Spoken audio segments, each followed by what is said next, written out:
PSG Fan TV, bonsoir à tous, bonsoir à toi Liane. Salut Byron.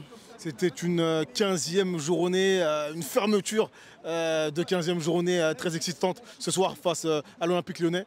Comment as-tu trouvé tes Parisiens? Écoute, c'était un match très important face à Lyon, qui est quand même un de nos rivaux en France. Donc c'était important de gagner, c'était important aussi de reprendre de l'avance en Ligue 1 parce que Marseille et Monaco ont fait match nul ce week-end, donc ont perdu des points. Je me suis embrouillé, t'inquiète. Du coup on les met à 7 points, donc ça nous fait une belle avance en Ligue 1, confortable.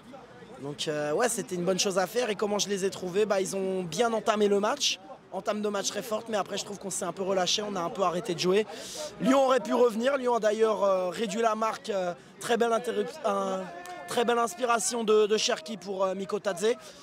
Donc on a un peu joué avec le frein à main après, et finalement Gonzalo Ramos qui nous fait gagner 3 buts à 1. D'ailleurs, comment tu trouves Cherki? Je sais qu'on en parlait au Paris Saint-Germain lors du dernier mercato.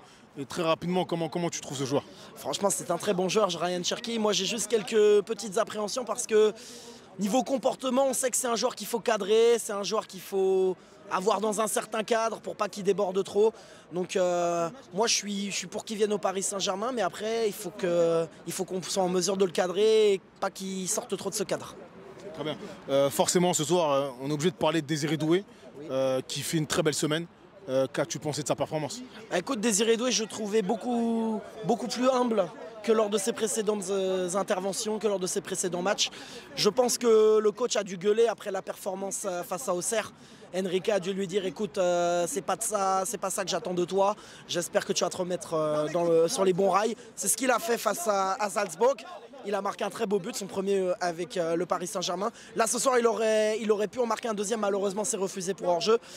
Il a fait une passe décisive et il a provoqué le pénalty du 2-0. Donc, très, très bon match de Doué. J'espère qu'il va poursuivre sur cette voie. C'est comme ça qu'il doit jouer. Et de manière collective, pas individualiste comme il a pu le faire par le passé. Comment tu trouves la gestion des hommes de Lucho, voilà, qui fait énormément de changements. Voilà, on voit que, comme il le dit, ses décisions, enfin, sa volonté en fait de toujours mettre l'équipe en avant se traduit par les changements qu'il peut faire. Un titulaire peut passer sur le banc d'un match à l'autre. Un titulaire peut passer sur le banc d'un match à l'autre. On voit effectivement qu'il fait tourner son effectif. Il faut dire que le calendrier fait qu'on est obligé. Là, en plus, on affronte Monaco dans quelques jours. 16e journée de Ligue 1 en avance, parce qu'il y aura le trophée des champions. Ensuite, 32e de finale, on va jouer à Lens. Donc ça fait un calendrier qui est quand même bien chargé. Mais c'est important aussi que certains joueurs aient leur chance, qu'on n'ait pas forcément tous les mêmes visages titulaires.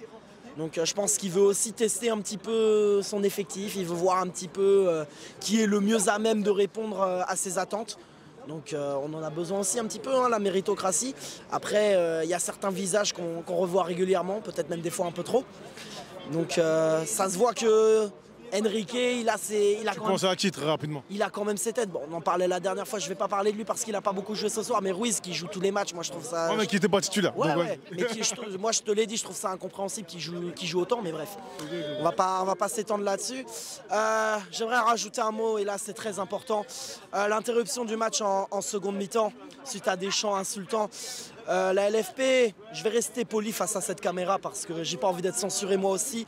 Mais sachez bien une chose, c'est qu'en fait, nous à Paris, on en a marre de systématiquement être pointé du doigt, être systématiquement mis en lumière quand il se passe des choses. Tu fais un tifo sur la Palestine, toute la sphère politique s'excite. Tu chantes un truc sur les Lyonnais, là tout le monde s'excite. Là c'est bon, les médias, ils ont trouvé leur sujet pour les 1, 2, 3 prochaines semaines.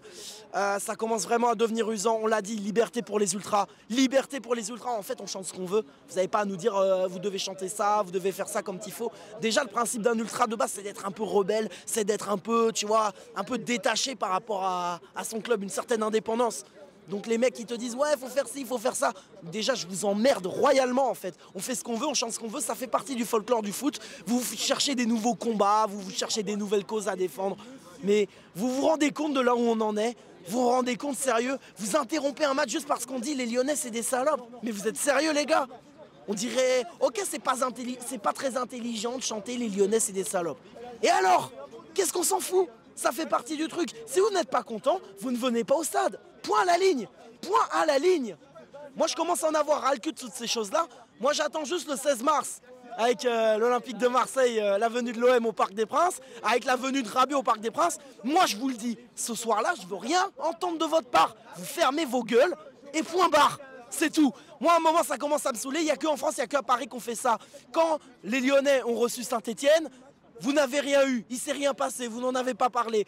Quand Marseille, ce week-end, a joué contre Lille, hier, tout le match, ça a chanté « Il faut tuer ces 1-1 de Lillois ». Tu vois ? Ah, je suis homophobe. Ah bah non, là, curieusement, que dalle. Curieusement, que dalle. Donc vous avez vos têtes, on l'a compris. Liberté pour les ultras, on vous a dit, on continuera de chanter ce qu'on veut. C'est pas vous qui allez nous imposer quoi que ce soit. On est là, on est Paris, Paris c'est nous. À un moment, arrêtez de nous prendre pour des cons. Arrêtez d'imposer votre idéologie de merde en tribune. Les tribunes, c'est libre, c'est indépendant et on dit ce qu'on veut. Voilà, fin.